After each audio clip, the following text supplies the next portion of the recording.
So let's go to metabolism school for a second. And this is where I get a little frustrated when I see people who have been on carnivore for a couple months who are coaching others.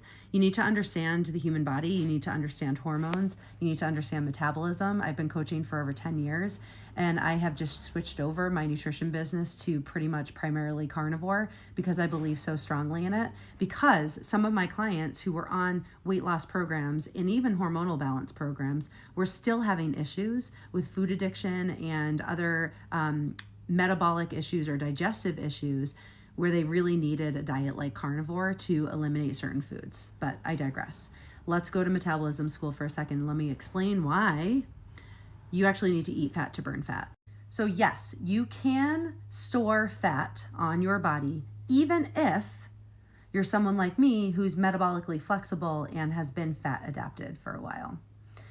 And here's the reason why, because it all depends on a bunch of things.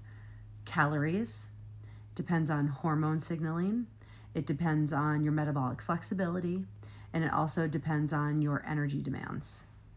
Your body pulls from your dietary fat and the fat that's stored based on need and availability.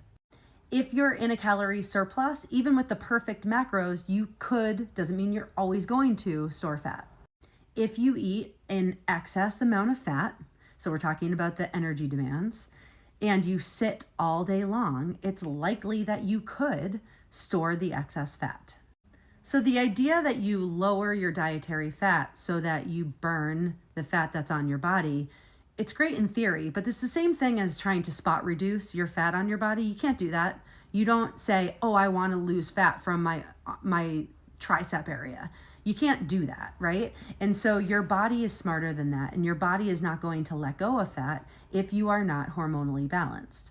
Now, if you are fat adapted and you're metabolically flexible, it could work to lower your fat, the amount of fat that you eat, but you need to be metabolically flexible. You need to have enough fat on your body to make up for the energy need and the excess that it needs. Your protein needs to remain sufficient, and your body needs to be taking in enough to not trigger a hormonal imbalance like a low thyroid situation or some sort of adrenal issues. But people lower fat way too much, and what they do is they crash their hormones. It's like you're running from a bear. Your body is going to stop letting go of fat because it doesn't know when you're going to get energy next. And so that's where the weight loss stalls come in. I get people every day that come into my coaching business and say, I've tried carnivore on my own. I got great results for the first 3 months. I lost inflammation, lost some weight, but I'm stalled. It's likely because they're under eating, most specifically under eating fat.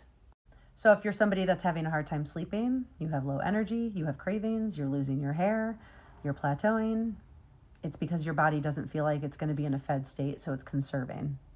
So as a coach, I don't have many clients where I would lower their fat in order for them to lose fat. If they're super fat adapted and metabolically flexible, it might be a toggle switch that we use.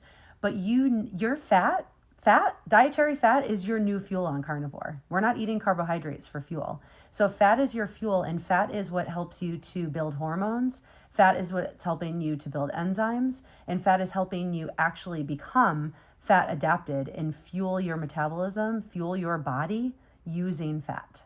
But only until then, when you've got this solid, could you do this. But this is like trying to spot reduce. You can't do it, and you actually really need more fat than you think.